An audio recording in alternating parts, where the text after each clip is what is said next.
Welcome to another episode of the Layman's Guide to the World Cup. I'm Henry. This is episode 4, which, this is, you're ready. Finally, we get to one of the big boys in this tournament, one of the favorites. So that's exciting. And we get to talk about, actually, we got 2 favorites in this tournament, in this group. So Group C is a little more exciting than other groups. But I would also say that Group C is one of the most predictable groups out there. Like, it's pretty easy to tell first, second, third, and fourth. So, can magic happen? We'll find out. But before that, appreciate any subscribe, any thumbs up, likes, any comments are wonderful. If you have questions about different teams in this group, or maybe you want to share your predictions for this group. Either way, it'd be cool to interact with y'all and continue this conversation about this World Cup. So, now, on to Group C. First and foremost, when I was talking about one of the favorites, we got Brazil, the icon, the 5-time World Cup champion. They've won in 58, 62, 70, 94, and 02. But the storyline here is, what have you done for me lately? Because for the last World Cup, they got knocked down in the quarters. In the recent Copa America, they got knocked down in the quarters. They fired their coach. They brought in Don Carlo himself. They qualified 5th in CONMEBOL. But can Don Carlo bring them around? Now, Don Carlo is just a nickname. That's Carlo Ancelotti. He's probably one of the easy top 5 coaches that has won the most silverware. He has won the league in England and France and Germany and Spain and Italy. He's the only coach I can think of off the top of my head that's won a title in all 5 leagues. And he's won the Champions League multiple times as well. So, he's this guy that's has all this history. He's a great man manager. He's familiar with quite a few of these players because before he took on Brazilian national team, he was the coach for Real Madrid. So that helped, even though he had like a year of time with his team. He's one of those guys that can handle the pressure in the big games. So that's Carlo Ancelotti. He's probably one of the major factors. So that's the question with this group. Can Brazil return to that former glory? Because lately it's been a little concerning. But with that, the players that are interesting in this group, this will be Neymar's last World Cup. He is a player that is consistently injured. He's never had a fantastic World Cup. He's gotten injured, I think, in almost every World Cup that he's played. So that's taken time. He's barely played. But, if you saw him at Barcelona, playing with Messi and Suarez, you remember how crazy and good he is. Same with PSG when he played there. So that's the question of, can he live up, to the other 2 big guys, Messi and Ronaldo, with it being their last World Cup too? Or will he be just like a shadow? Let's find out. But on that, they have other great attacking talent like Vinicius Jr. He's a player I don't care for, but that more has to do with his personality more than anything. He's a bit of a crybaby. This is the guy that, gets the stereotype of like soccer players just flop. Yeah, this guy flops. He cries. He complains. If you had the word professional, his name would not be next to it. But he is a player that has talent and shows up for big games. So Vinicius will be a big part of that. But then when you go to the back, you have Alisson, who is their goalkeeper, plays for Liverpool. And he is always a stalwart. He is always a strong player in the goalkeeper, good at his feet, and he'll be commanding that back line, commanding the, starting all the attacks and everything like that. And their goal will be safe with him. And with that, you also have Gabriel and Marquinhos. Gabriel plays for Arsenal, and Marquinhos plays for PSG, or I might be mispronouncing that. But those two will be their back line, and they are fantastic center backs. So, really, when we look at this Brazilian team, where they're weak is in their midfield. And, a lot of times in soccer, it's where the midfield is where the game's won. So, can a lot of their guys step up and, be able to create for the attackers and help with the defenders? So, we'll see. Those are the questions. But I really think probably the biggest X factor is Carlos Ancelotti. The dude is a legend, and he has played in so many finals of tournaments and everything like that for club.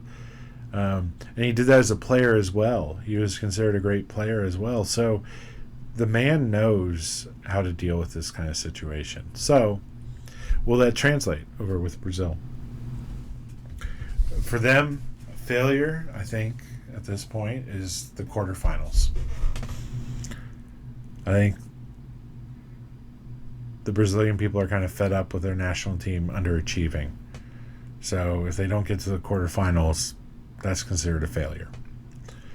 The expectation is the semifinals. I think they can get there. It really just depends about the path they have. What kind of teams are they going to be facing? And they could make it to the final. They're not in my own personal top 4 favorites to make it to the final, but they can make it depending on the path that they go. Which, that's a lot of factors. You have all the other groups matter, to determine what kind of path you're going to be taking. But they should finish first in this group, no doubt. I can see them getting all 9 points. The only team that I think that will give them a bit of a fight, is this next team, which is Morocco. Which are known as the Atlas Lions, which is a fun name.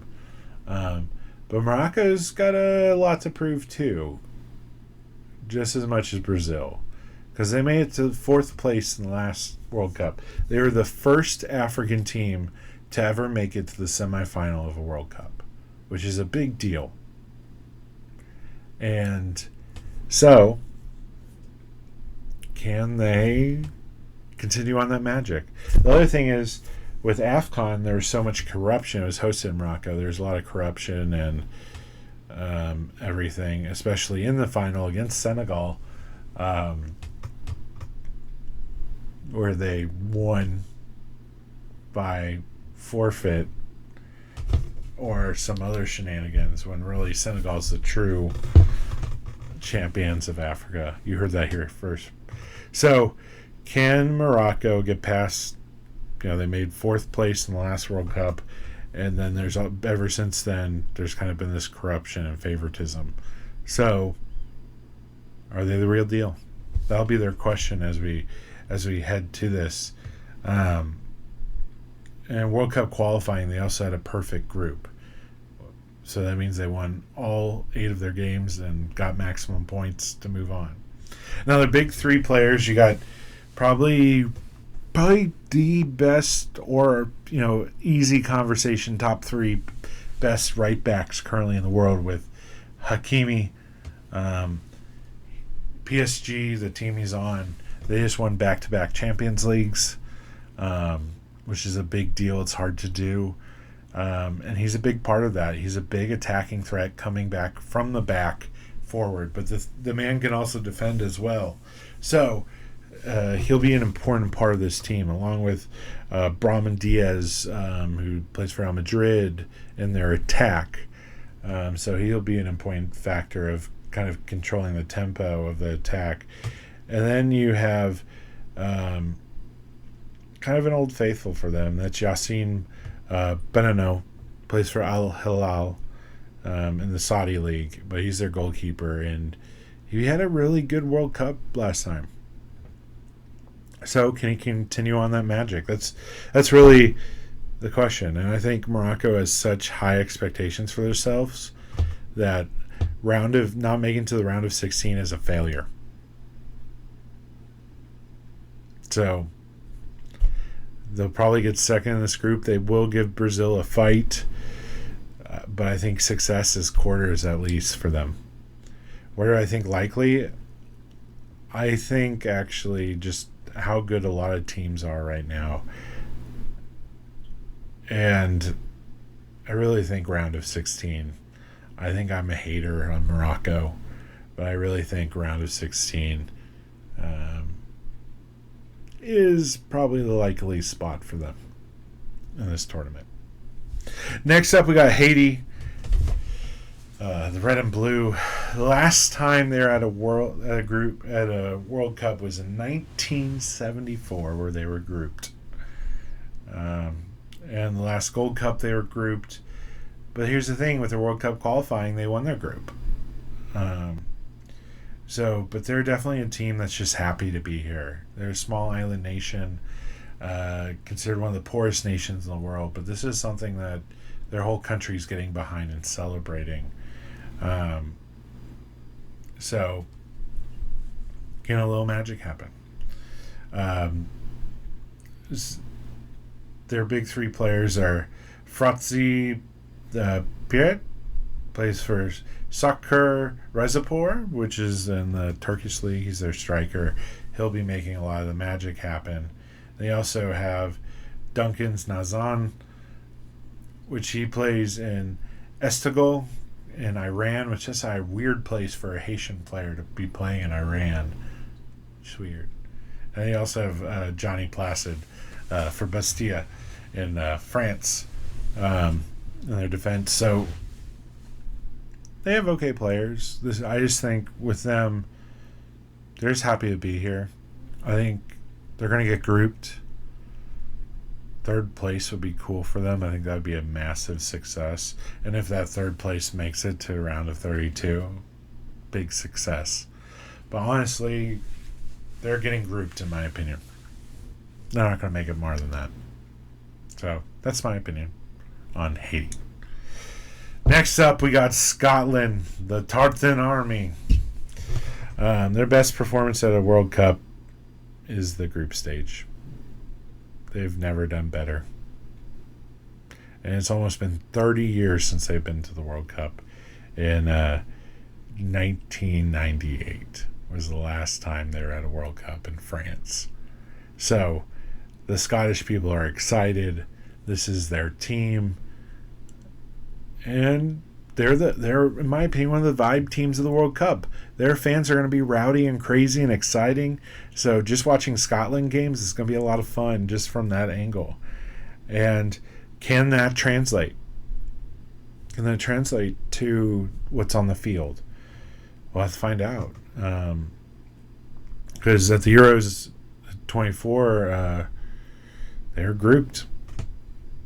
So they don't have a history of knockouts. But can they do that? I think in this current format they can. But they got some exciting players. You have, he's basically a Liverpool legend at this point, Andy Robinson, left back for Liverpool, who's part of that Klopp team that was so successful. So he's won the Premier League twice and the Champions League once. So he's been in big moments. And then you have Scott McTominay, which, as a Manchester United fan, I don't know why we sold him. Last year he was Serie A, the Italian League's Player of the Year, and we sold him over there to Napoli.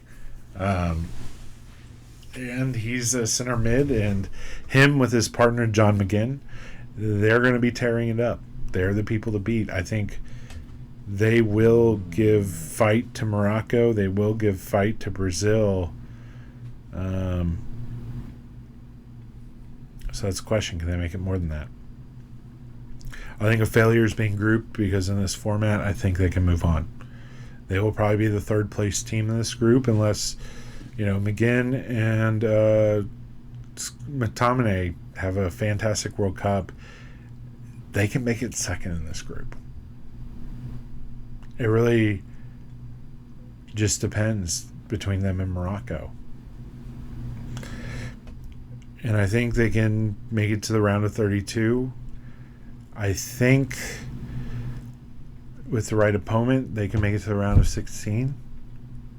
There's an interesting team because I think fan support goes a long way, and they have some really good attacking options. It's really just like, for them, it's their depth. After the starting 11, a lot of these players are playing in lower leagues. They're not as prestigious leagues or teams. So if they get a player injured or, with their subs, are they going to make the right choices? Those are the questions that are going to happen with the Scotland team. So we'll see. So with that, can Brazil regain former glory? Or are they ready to be knocked out early again? Is the 2022 World Cup a fluke for Morocco? Are they actually that good? Can Haiti actually be a threat? And is Scotland more than just a vibes team? This is an interesting group. It's a very interesting group, and I think a lot can happen. I think it's more interesting than the other two groups that we've talked about so far. So, looking forward to seeing what happens. I'll be keeping a close eye on this one myself, because I think this is where the giant killers can happen. And that's always fun in the World Cup, is when giant killers happen. When a team of no name defeats, one of the most prominent teams. It's always fun. So, tomorrow you'll be getting another double episode. That'll be Group D, an overview of Group D. But then you'll also be getting Ben and I, my friend Ben, are doing a full breakdown of the U.S. national team. Because Group D is the U.S.'s group. I'm still going to talk about the U.S. in Group D, and it'll be just like I'm talking about these other teams. But for the episode with Ben and I, we're going to break down on so much more detail.